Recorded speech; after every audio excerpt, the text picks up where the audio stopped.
Bendiciones, mis amados. Bueno, hoy estamos empezando un nuevo mensaje. No que haya uno nuevo, sino en los temas que el Señor me da para compartir.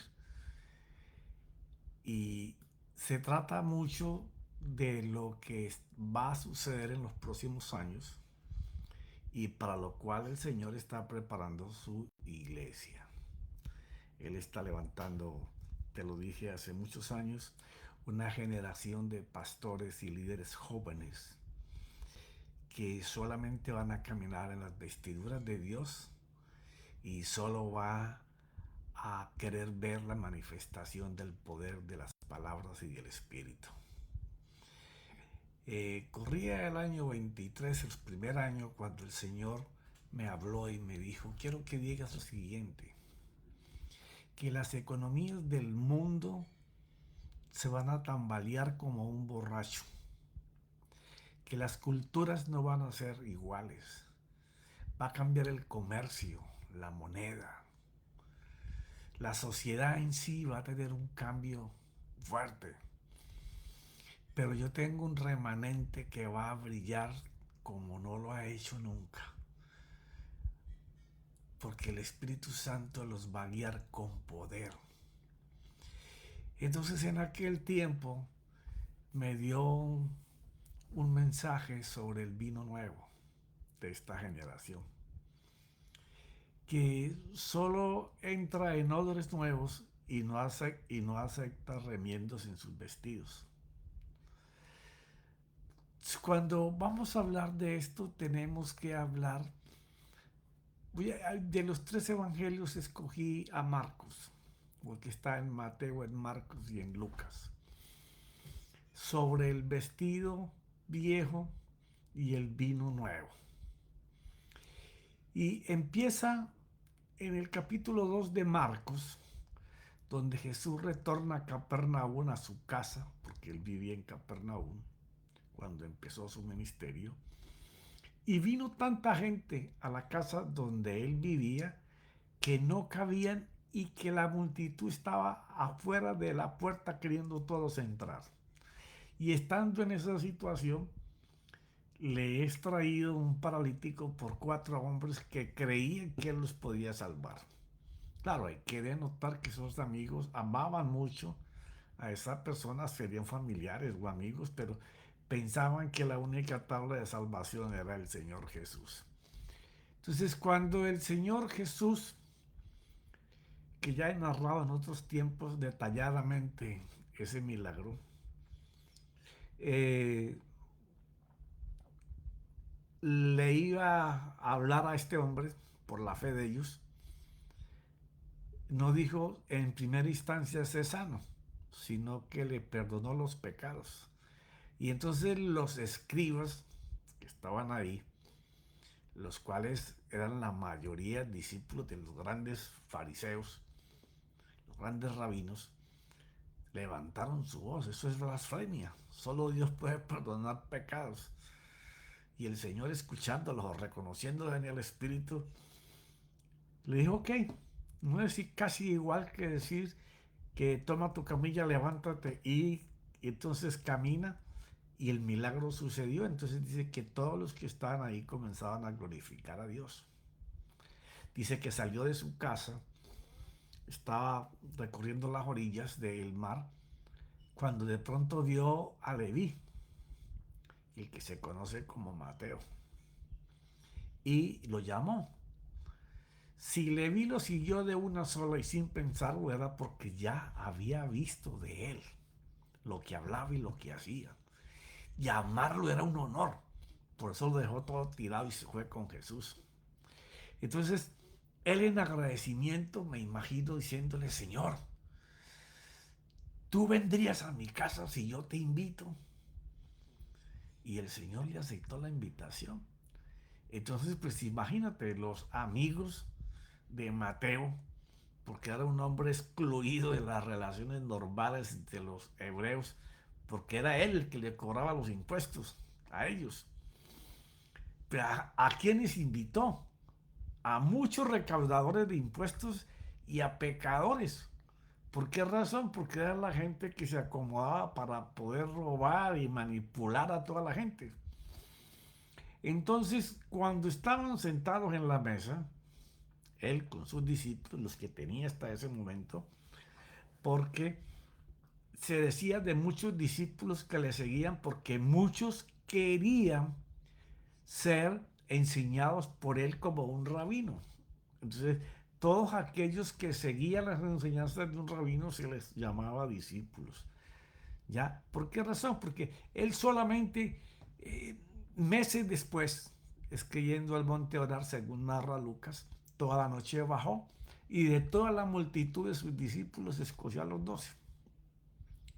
Entonces los escribas y fariseos, viendo que Jesús estaba sentado en la mesa con Mateo, puros cobradores de impuestos y pecadores, comenzaron a comentar entre ellos, mira, este hombre es que es de Dios y come con pecadores. Y entonces el Señor los había escuchado o los discernió, no sé cómo sea el asunto ahí. Les respondió que él no había venido para los sanos, sino para los enfermos, porque ellos son los que necesitaban de médico. Que no había venido a llamar a justos, sino a pecadores, porque he venido a predicar las buenas nuevas de salvación. Y esta palabra es súper importante porque está anunciando el Señor que Él trae unas noticias muy buenas. Y entonces va a comenzar a explicarles a ellos que la gran mayoría no va a recibir esto porque para poder recibirlo hay que tener un corazón abierto y receptivo a lo que Él va a instalar, que es el nuevo pacto, que es el reino de Dios en la tierra. Entonces, ellos buscándole un atajo, como salirse de esto que le estaba hablando, lo increparon diciéndole, Marcos 2:18, los discípulos de Juan y de los fariseos estaban ayunando y están ayunando.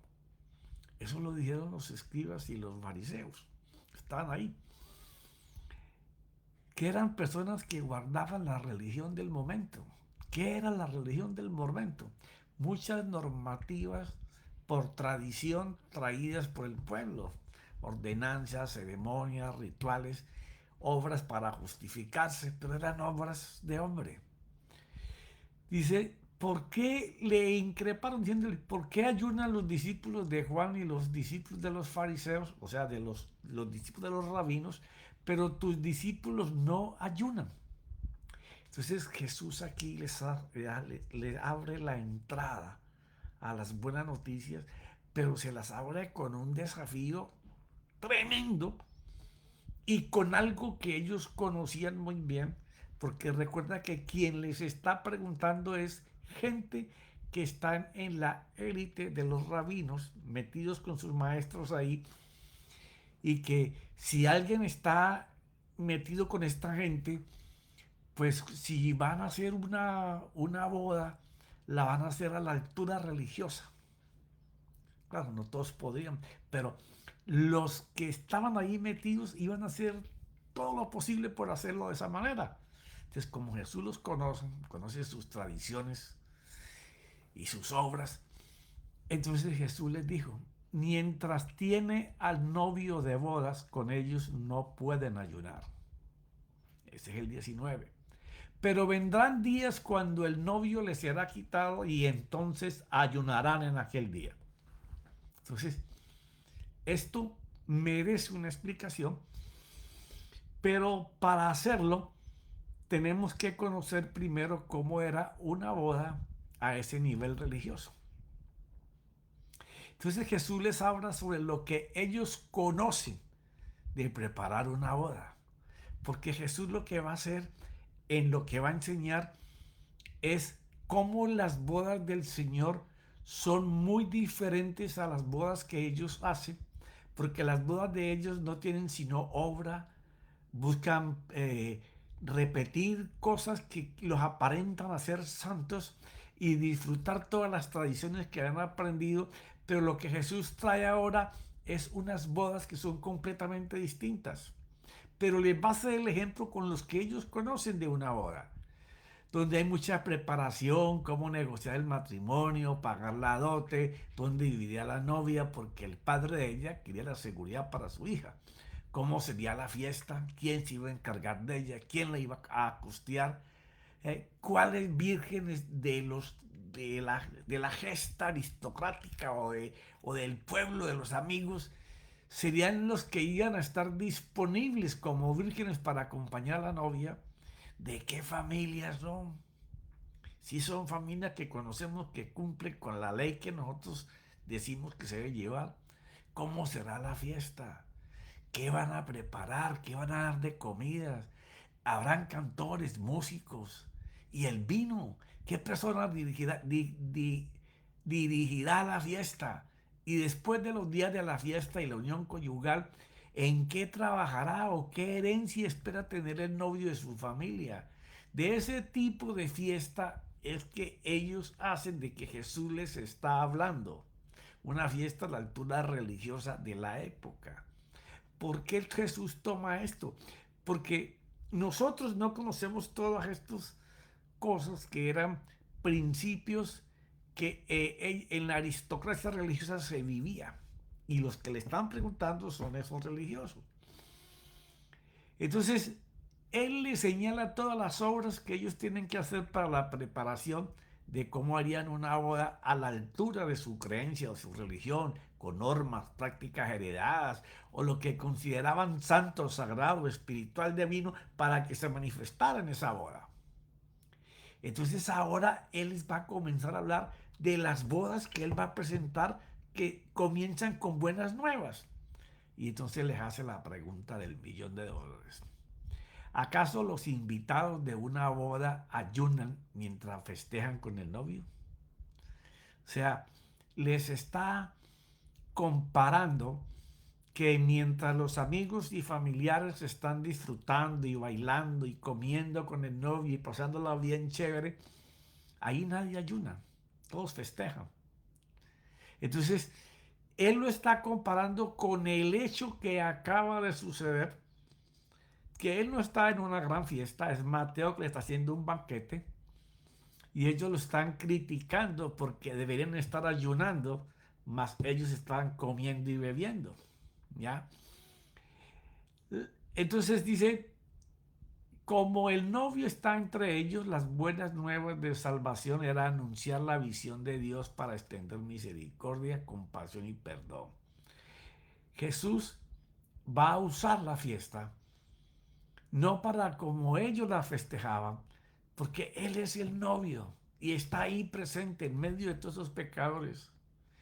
Y las buenas nuevas era anunciar la salvación y la visión de Dios para extender entre todos los hombres pecadores misericordia, compasión y perdón sin que tuvieran que hacer nada de obras por el pecado. Porque Él venía a sacrificarse por ti y por mí. Lo más importante de las buenas nuevas es que vino a romper. Bueno, Jesús vino a romper las creencias limitantes. Profeta, ¿qué son las creencias limitantes? Bueno, aquellos que nosotros muchas veces hemos aprendido queriendo buscar al Señor con buena actitud, con buena voluntad, pero que nos limitan, nos estrechan en un espacio de pensamiento donde no le damos entrada al poder de las palabras y al poder del Espíritu Santo, donde no hay que hacer en esa boda obras nosotros, sino que lo que tenemos es que permitirle que el poder de Dios fluya a través de nosotros. Entonces, mientras nosotros no podamos romper todas estas creencias limitantes y pensemos que nosotros somos parte de la obra que hace el Señor, nosotros nos estrechamos en lo que es conocer la gracia y el favor de Dios. Era como decirle, de aquí en adelante va a ser por creer y confiar en que yo voy a pagar por ustedes los pecadores para salvarlos, no solo para esta vida, sino para la eternidad. Y vamos a usar algo que yo voy a crear, voy a formar y voy a poder hablar de que funciona, que es la fe. Pero para eso debemos deshacernos de las vestiduras con las que creemos que estamos vestidos de gala para el Señor, cuando solo estamos vestidos de harapos viejos que queremos remendar sin saber que cada vez estamos más desnudos e ignorando que Él solo acepta que Él mismo nos vista con las ropas de boda. Ellos se preparaban allá en ese ejemplo y buscaban sus mejores trajes de gala para verse elegantes y el que más dinero tenía y de la mejor familia. No, aquí las ropas nos las coloca el Señor. Él es el que nos reviste de una buena conciencia. Él es el que nos reviste de palabras que producen vida. Pero tenemos que permitirle que Él nos vista con esas ropas de gala para Dios. O sea que el resumen de esta alegoría, al tiempo en el que el Señor Jesús estaba con ellos, es que nosotros somos la novia de Él, la iglesia. Y como la novia del novio, tenemos que saber lo que Jesús está hablando de esas buenas nuevas que nos va a entregar y cómo nos va a vestir con ropas de gala para esa fiesta. Pues, ¿cómo es eso? Bueno, cuando somos vestidos por el Señor, comenzamos a mirar que nuestro enemigo fue vencido, que el pecado que nos dominaba fue quitado, que las cosas que se habían perdido el Señor nos las restaura o nos las hace recuperar y aún más nos puede aumentar. Que lo enfermo es sanado, que lo que estaba caído es reconstruido de nuevo, que la tristeza por la que hemos pasado por mucho tiempo es cambiada por la misericordia de nuestro Dios y que esas misericordias son nuevas y mejores cada día. Que las ataduras a malas personas o vicios son desatadas, somos libres de ellas. Que es una destrucción completa a la esclavitud demoníaca y a las maldiciones generacionales en nuestra vida que nos sujetaban a la esclavitud, a querer pecar o a estar lejos de Dios. Eso es como si pudiéramos leer lo que dice Romanos capítulo 8, versículo 1, después de explicar Pablo la lucha interior que él tenía queriendo hacer lo bueno y no podía, hasta que se dio cuenta de que solamente en Jesús, el Cristo, estaba el poder para poder dominar el pecado. Porque las buenas nuevas del Señor es que cuando su palabra se enraiza en nosotros, nuestro culto racional comienza en pensar las cosas como Dios las piensa y comenzamos a vivir como Dios dice que nosotros somos y como Dios dice que debemos de vivir. Y comenzamos a ir apartando las cosas vanas que nos quitan de la comunión con el Señor. Por eso Pablo decía ahí en Romanos 8:1, por consiguiente, cuando se logra esto, de que sea Él quien domine, que sea Él quien nos vista con las ropas nuevas. No hay ahora condenación. ¿Para quién? Para los que están en Cristo Jesús. Cuando Él habla de que para los que están en Cristo Jesús, no solamente está nombrando a Cristo el verbo que se encarnó en un cuerpo llamado Jesús, sino que está hablando de palabra que vive con poder dentro de nosotros y el valor que le damos a esa salvación de nuestro Señor Jesús en la cruz. Entonces dice que ¿cómo reconocemos eso? Porque ya no andamos conforme a los deseos de la carne. O sea, ya, y cuando habla de carne no es esta, hueso, piel y sangre, no. es el interior del hombre deseando tener solamente las cosas materiales, porque hemos convertido el reino de Dios extrayendo versículos determinados de mensajes. Por eso es que yo siempre te invito a que nunca saques un versículo de un texto porque lo vas a sacar fuera de contexto. Tienes que leer todo para decir, por ejemplo, cuando el Señor dice, hasta ahora nada me has pedido. Pedí y yo los voy a dar. Pero está hablando de todo un capítulo donde Él habla de que el Espíritu Santo nos va a manifestar cosas que Él no les dijo a ellos, pero que estaban preparadas para decírnoslo a nosotros, y que cosas mayores que la que Él hizo nosotros haríamos. Se está refiriendo al ministerio del Señor Jesús en nosotros. Entonces, esa libertad de Cristo Jesús es para liberarnos de la sujeción a la tentación para caer en pecado. Y no que no la vamos a tener más. El enemigo va a estar ahí porque el conocimiento del pecado no lo vas a poder abortar de tu mente y de tu corazón, va a estar ahí. Sino que esos pensamientos que te van a seducir para llevarte al pecado van a estar sujetados, prisioneros, encarcelados por Cristo, que es la palabra, el verbo de Dios. Entonces, nos va a librar Cristo de la ley del pecado y de la muerte.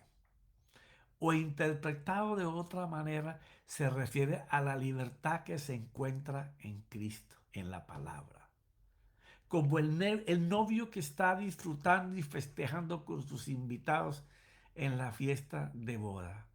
O sea, se trata de no recordar lo malo, haciéndote juicios y condenaciones, o viéndote como el pobrecito, el que no puede alcanzar. Olvídate de eso. Eso es lo que eras antes de que Cristo viviera en ti y que valoraras lo que Jesús hizo en la cruz por ti y por mí.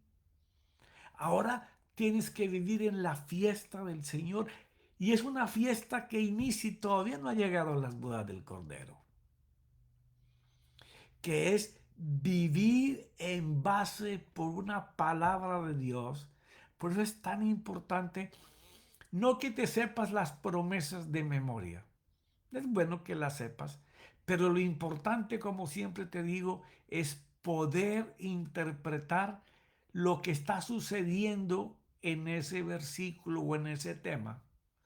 Yo siempre, cuando enseño en algunas partes que voy, le digo, cuando usted sea capaz de colocarle los muñequitos a las figuritas a lo que usted está leyendo, usted va a poder ver cómo el Señor Jesucristo se narra en los evangelios, interpretaba con las cosas comunes que la gente vivía las palabras del Señor.